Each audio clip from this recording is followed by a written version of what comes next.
국민의힘 윤희숙 혁신위원장이 드디어 칼을 들었습니다. 그것도 아주 날이 선 쇄신의 칼입니다. 계엄령과 탄핵이라는 정치적 악몽 위에 겨우겨우 버티고 있는 정당, 사과도 반성도 없이 언더 73이니 광화문 세력이니 하며 구태의연한 계파 정치를 반복하는 당을 향해 윤 위원장은 날선 언어로 정풍운동의 방아쇠를 당겼습니다. 나경원, 윤상현, 장동혁, 송원석 4명의 이름을 실명으로 호명한 그 장면은 단순한 언론 플레이가 아니라 말 그대로 정치적 칼집에서 칼을 뽑아낸 것입니다. 문제는 그 다음입니다. 칼을 들었으나 그 칼을 피할 자도 맞설 자도 맞서 싸울 자도 없습니다.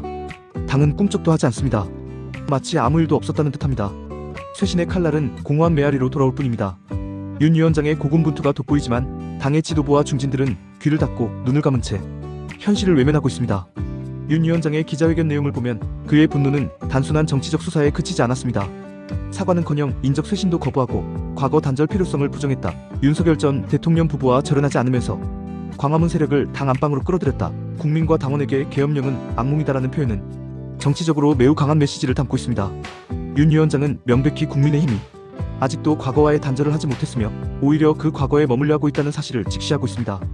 더 나아가 윤 위원장은 계파 정치의 반복에 대해 뼈아픈 진단을 내놓았습니다. 친박과 친이, 친윤과 친한의 계파 싸움은 결국 당을 붕괴시켰고 유권자들의 신뢰를 잃게 만들었습니다. 그런데도 당내에서는 여전히 언더 73, 찐윤, 광화문 세력이라는 단어들이 당의 중심에서 논의되고 있습니다.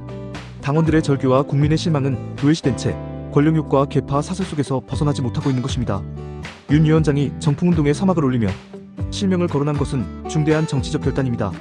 단지 쇄신하자는 공허한 외침이 아니라 실제 인물을 지목하고 그들에게 책임을 요구함으로써 당내의 실질적 변화에 압력을 가하려는 것입니다. 그러나 이 조치에 대한 당의 반응은 냉소적이기까지 합니다. 어떤 의원도 거취를 밝히지 않았고 어떤 지도부도 윤 위원장의 요구를 공식적으로 받아들인다는 신호를 보내지 않았습니다. 이는 곧 당이 쇄신에 저항하고 있으며 윤 위원장의 칼날을 피해 도망치려 하고 있다는 것을 의미합니다. 가장 큰 문제는 지금의 국민의힘이 쇄신의 필요성 자체를 부정한다는 점입니다. 사과할 필요도 없다. 인적 쇄신은 구태의연하다. 개파는 원래 정당의 본질이다라는 식의 말들이 반복되고 있습니다.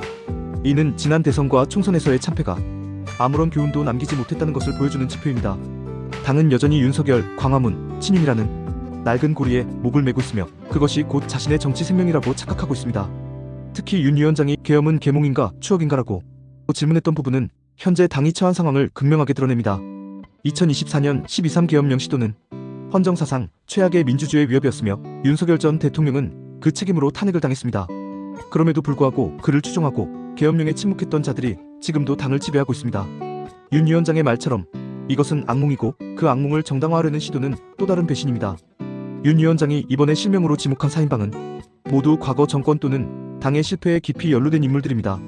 나경원은 윤석열 정부와의 정치적 연계를 통해 끊임없이 존재감을 드러냈고 윤상현은 광화문 세력과의 접점을 늘려왔으며 장동혁은 부정선거 음모론 토론회를 통해 당을 음모론의 소굴로 만들고 있습니다.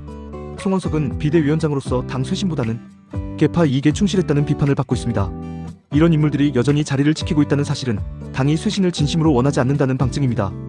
윤 위원장은 혁신은 과거의 응징이 아니라 지금의 고침이라고 말했습니다. 이 말은 매우 의미심장합니다. 과거를 되돌릴 수는 없지만 현재에서 반성하고 새로워지려는 노력은 가능하다는 것입니다. 그러나 당은 그조차도 하지 않으려 합니다. 과거를 반성하지 않고 현재도 침묵하며 미래도 포기하고 있는 정당에게 국민은 어떤 신뢰를 보낼 수 있을까요? 당내 일각에서는 윤 위원장의 정풍운동이 지나치게 급진적이고 일방적이라는 비판도 제기되고 있습니다. 하지만 쇄신은 원래 불편한 것이며 고통스러운 것입니다. 그 고통을 감수하지 않으면 새로워질 수 없습니다. 윤 위원장의 행보는 당을 살리기 위한 아픈 외과 수술이며 그 수술을 막으려는 자들이 오히려 당을 병들게 하는 세력입니다. 윤 위원장이 제안한 계파활동 금지 서약서는 단순한 형식적 선언이 아닙니다. 그 안에는 진짜 쇄신에 대한 진정성이 담겨 있습니다. 하지만 그것조차 종이 한 장이라며 비웃는 분위기가 있다는 점은 참담합니다. 당내에서조차 윤 위원장의 쇄신 시도가 받아들여지지 않는다면 국민의힘은 정말로 다시는 일어설 수 없는 정당이 될지도 모릅니다. 이번 윤희숙 위원장의 기자회견은 단지 한 번의 정치적 이벤트가 아닙니다.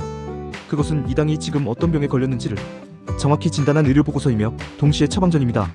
그러나 환자가 처방전을 찢어버리고 약을 거부한다면 그 병은 치명적이 될 수밖에 없습니다. 국민의힘은 지금 선택의 기로에 서 있습니다. 윤희숙 위원장의 칼을 받아들이고 진짜 쇄신의 길로 나아갈 것인가, 아니면 또다시 그 칼을 외면하고 과거로 도피할 것인가. 후자의 선택은 국민의힘을 향한 국민의 마지막 기대마저 무너뜨리는 결과를 초래할 것입니다. 윤희숙은 칼을 들었습니다.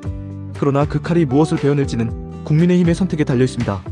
지금처럼 귀를 닫고 눈을 감고 입을 다문 채 버틴다면 그 칼은 결국 국민의힘이라는 당 자체를 향하게 될 것입니다. 혁신은 선택이 아니라 생존의 문제입니다. 국민의힘이 이 마지막 기회를 또다시 날려버린다면 그 책임은 오롯이 이 무책임한 지도부와 중진들의 몫이 될 것입니다.